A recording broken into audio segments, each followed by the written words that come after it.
Assalamualaikum warahmatullahi wabarakatuh. Selamat datang di channel As by Story. Jangan lupa like, komen dan subscribe serta aktifkan lonceng notifikasi agar tidak ketinggalan cerita menarik lainnya. Sekarang mari kita mulai ceritanya. Sesampai di rumah sakit dan memeriksa Rangga dengan teliti, ternyata takdir berkata lain. Tepat hari Kamis, pukul 14.14 waktu Indonesia Barat, Rangga menghembuskan nafas terakhirnya. Arleta menangis di pelukan sang buna. Ia tidak sanggup dengan fakta yang mengejutkan itu. Sabar ya sayang, ini semua takdir, kamu harus bisa mengikhlaskan Rangga ya. Walaupun Rangga pernah mengecewakan keluarga Chandra, tetapi Rangga adalah orang yang paling sayang terhadap Arleta. Selalu ada di samping sang putri dalam kondisi apapun. Waktu berputar dengan cepat, langit biru kini berubah menjadi oranye. Petang ini akhir dari segalanya. Pemakaman Rangga telah usai 15 menit yang lalu, tersisa keluarga dekat saja.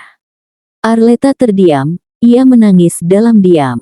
Tidak pernah menyangka jika takdir sang cinta pertama pergi terlebih dahulu. Tersisa kenangan dan sebuah nama yang lekat dengannya. Enggak, walaupun kamu pernah mengecewakan keluarga Buna, tapi Buna tetap sayang kamu. Selamat jalan, lelaki hebat, batin Buna Daisy tersenyum tipis. Arleta mulai berjongkok, menyiram air mawar di pusaran tanah itu. Sebuah nisan yang masih bersih. Tertulis nama sang terkasih, Rangga Alaska Xavier bin Albara. Arleta tersenyum tipis dan mengusap pelan papan nisan tersebut. Selamat istirahat pangeran hebat, beristirahatlah dengan tenang, enggak. Insya Allah, aku bisa mengikhlaskan semuanya. Walau membutuhkan waktu yang panjang, sambung Arleta dalam hati. Mereka pun perlahan meninggalkan area pemakaman, tersisa dirinya seorang. Rangga sang cinta pertama Arleta, telah pergi menuju keabadian.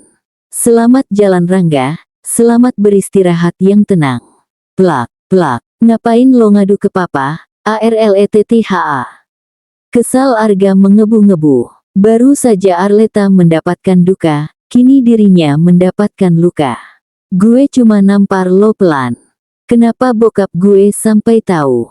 Arleta terus saja memejamkan mata, membiarkan suaminya terus memarahi dirinya. Ia tidak pernah tahu apa yang terjadi sama suaminya saat ini. Karena lo, gue kehilangan kepercayaan papa. Arleta kini menatap Arga serius, ia tersenyum sambil memegangi pipinya yang terasa sakit itu. Tampar aku mas, tampar aku hingga kamu puas. Lemah Arleta, ia tersenyum tipis walaupun hatinya sangat amat terasa sakit. Kenapa diam? Kamu takut kamu takut. Asal kamu tahu mas, aku gak pernah ngadu sedikit pun sama papa dan yang lainnya, bantah Arleta. Arga tertawa sumbang, kalau lo gak ngadu, terus bokap gue tahu dari mana, Arleta. Arleta tersenyum dan segera mengambil tas dan handphone yang berada di meja. Setelah kamu mas, mau nuduh aku seperti apa, aku capek mas. Aku capek sama sikap kamu yang terus nyalahin aku. Aku capek mas. Setelah berkata itu Arleta segera pergi meninggalkan kamar mereka. Dalam keadaan tidak baik-baik saja Arleta terus melangkahkan kaki, entah kemana ia akan berpulang. Ah! Arga berteriak dan mengacak-acak rambutnya frustrasi. Arleta terhenti ketika sebuah tangan mencekal pergelangan tangannya. Ia menghapus jejak air matanya dan menatap orang tersebut. Ternyata Mama Sarah. Ia langsung memeluknya dan menangis di dalam bekapan Mama Sarah. Arleta capek, ma, ngadu Arleta pelan. Mama Sarah mengusap pelan rambut panjang Arleta. Ia tahu semua masalah putra dan menantunya yang ia alami saat ini. Ia hanya bisa berdoa agar sebuah keajaiban berpihak kepada mereka. Arleta melepas pelukannya dan menatap Mama Sarah serius.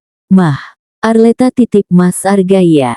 Maaf Arleta menyerah untuk saat ini, jika Arleta sudah membaik dengan semua. Arleta akan kembali ke sini. Arleta janji, Mah. Leta pergi dulu ya. Assalamualaikum. Kini Arleta benar-benar pergi dari hadapan Mama Sarah. Sebuah taksi online sudah berada di depan untuk mengantarkannya ke sebuah tempat untuk dirinya pulang.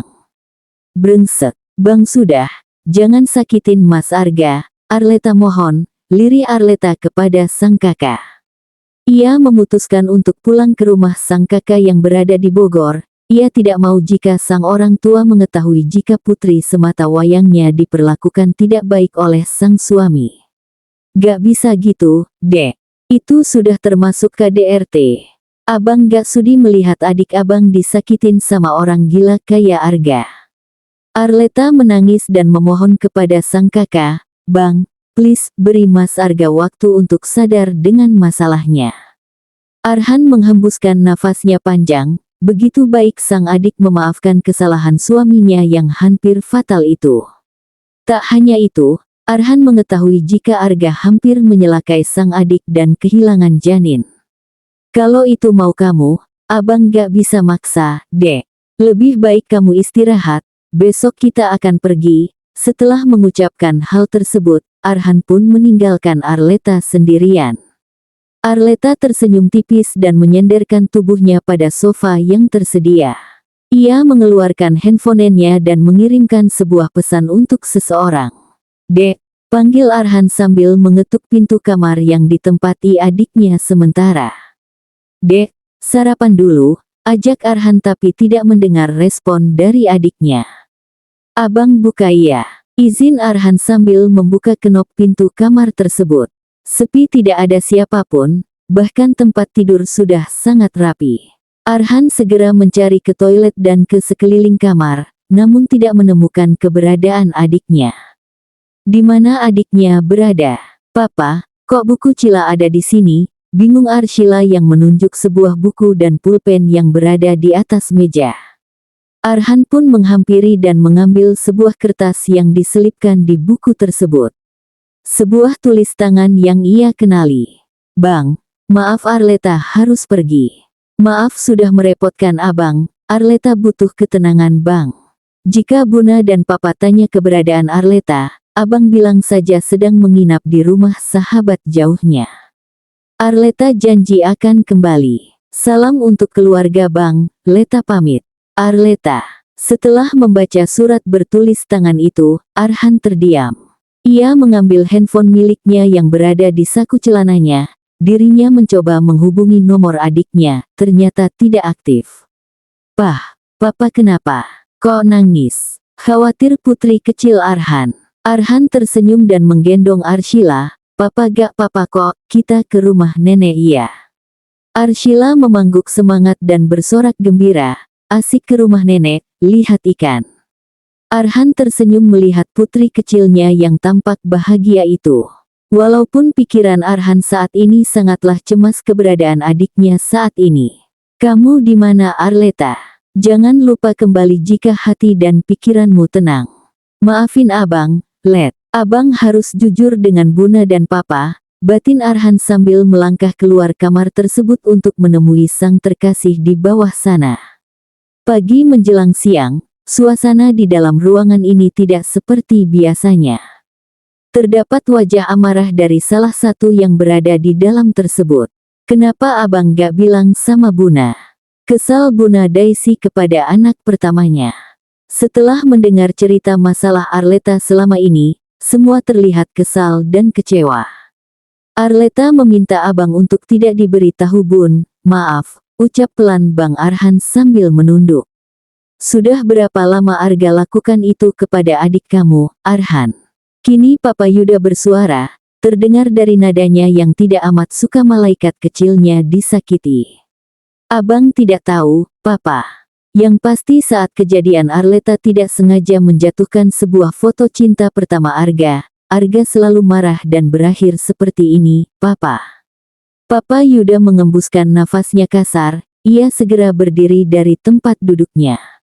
Ayo, ikut Papa, ajak Papa Yuda tanpa menoleh sedikit pun. Arhan mengeritkan dahinya bingung, kemana Pak? Pengadilan Agama Jakarta Selatan. Lo gila. Emosi Gevano kini kembali memuncak, setelah dirinya tahu jika Arga kembali menamparkan istrinya karena hal sepele. Apa sih Van? Dia itu salah. Emang seharusnya dia itu gue gituin. Lagian jadi cewek gampang banget ngadu, beda sama Queen, ucap Arga sambil tersenyum miring. Gevano tertawa sumbang, lo berubah, Rai, lo berubah. Lo bukan Ryan yang gue kenal. Arga mengeritkan dahinya, berubah. Lo yang berubah Van, ujar Arga tak mau mengalah. Gevano menggeleng-geleng kepala, semoga lo gak nyesel, Rai. Setelah mengatakan itu, Gevano meninggalkan ruangan sahabatnya, tak sengaja dirinya menjatuhkan sebuah benda. Arga memperhatikan langkah sahabatnya yang meninggalkan ruangan ini. Matanya tertuju pada sebuah benda hitam yang terjatuh di sebuah lantai itu. Ia melangkah dan mengambilnya, sebuah flash disk hitam tertanda R. Gumam Arga bingung. Ia pun melangkah sebuah kursi kebanggaannya dan membuka laptop berlogo Apple itu dan membuka isi dari flash disk R tersebut. Tanpa disadari masih tersedia Gevano yang melihat dari celah jendela yang sedikit terbuka, ia tersenyum semoga saja rencananya berhasil. Semoga ini bisa membantu. Gevano pun segera meninggalkan lorong tersebut. Sebelum dirinya benar-benar pergi, Gevano mengirimkan sebuah pesan untuk seseorang. Hari semakin malam, terdapat dua wanita cantik yang sudah siap dengan sebuah koper besar yang mereka bawa. Let, lu serius mau pergi ke Jepang? Tanya Wilona memastikan. Arleta memangguk, iya, gue sudah siapkan semua keperluan kita di sana nanti. Lu gak perlu khawatir soal itu, Wilona, balas Arleta dengan tenang.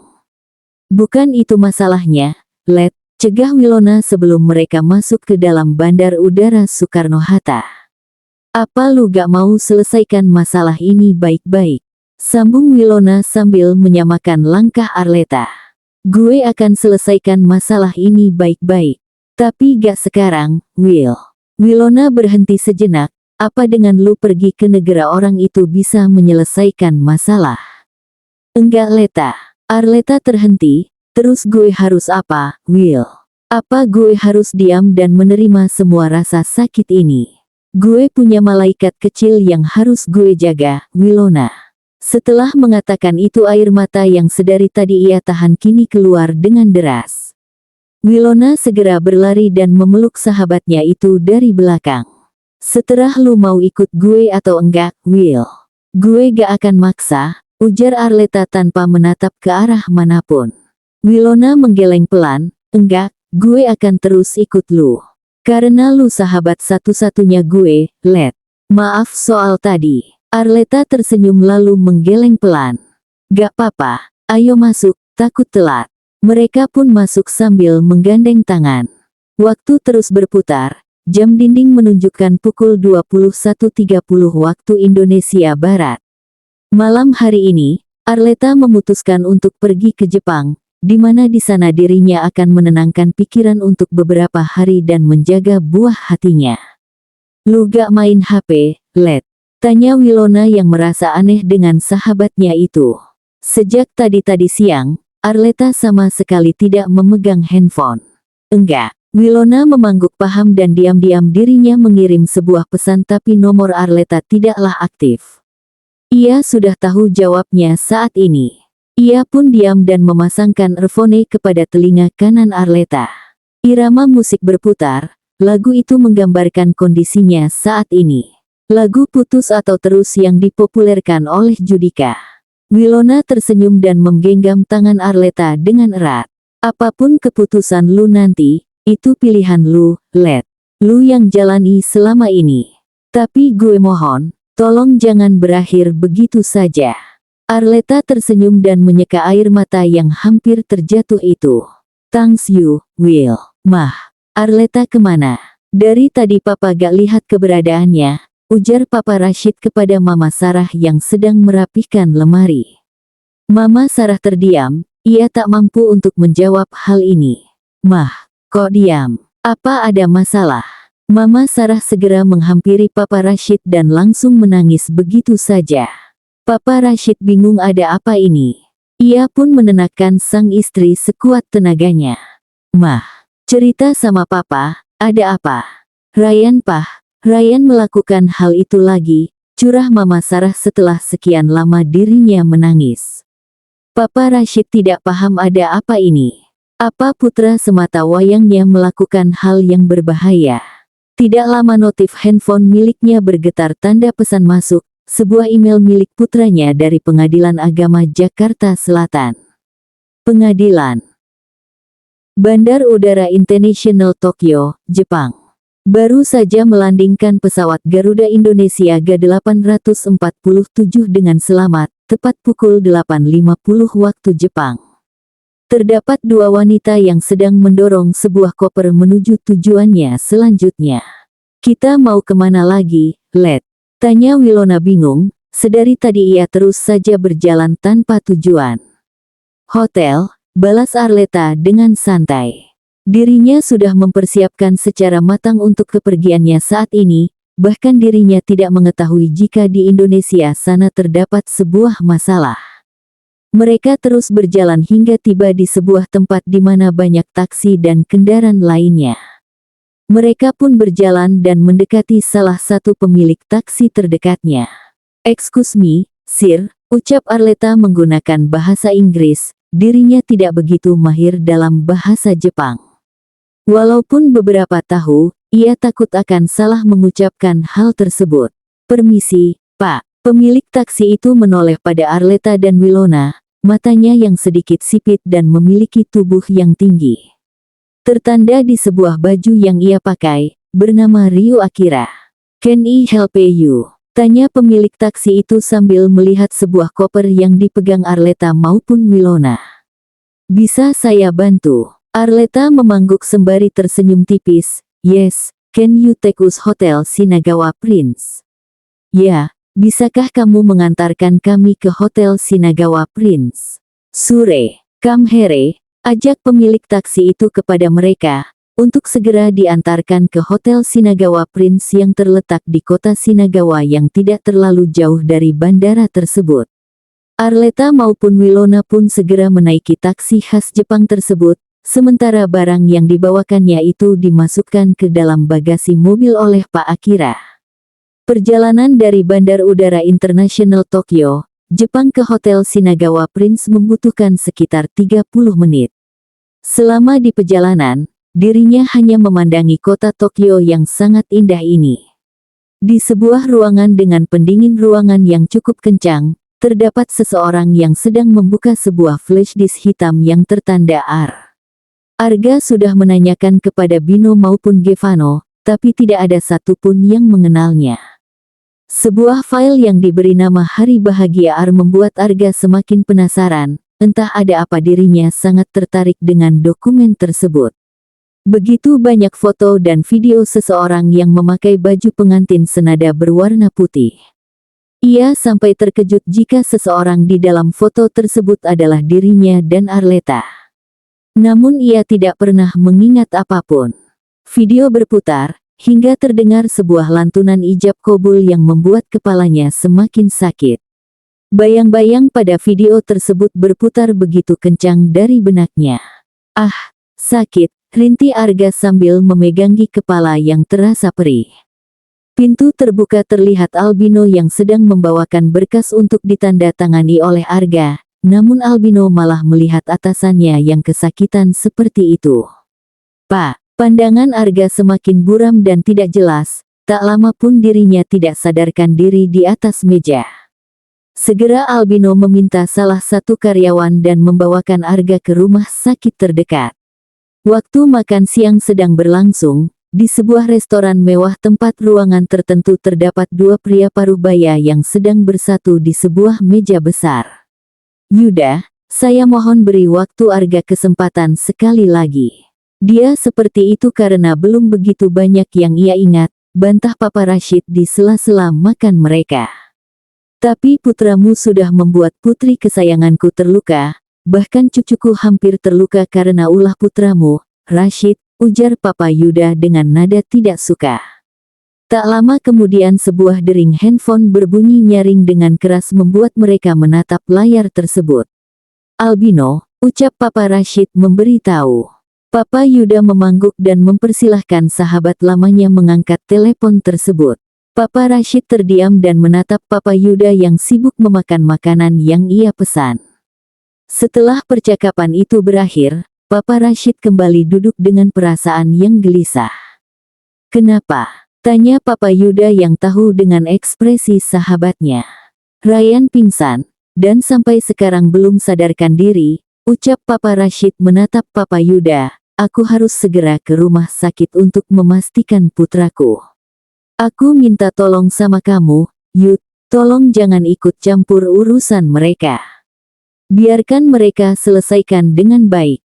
Aku yakin Ryan dan Arleta akan bisa menyelesaikan masalah itu," sambung Papa Rashid kemudian berpamitan meninggalkan ruangan restoran ini.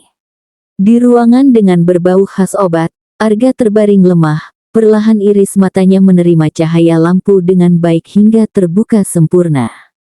Ia melihat sekeliling, hanya sebuah suster yang menyiapkan infus. "Sus," panggil Arga pelan. Suster bernama Gea pun menoleh. "Iya Pak, ada saya bisa bantu?" tanya Suster Gea lembut. Istri saya kemana? Dia baik-baik saja kan? Dia tidak terluka kan?"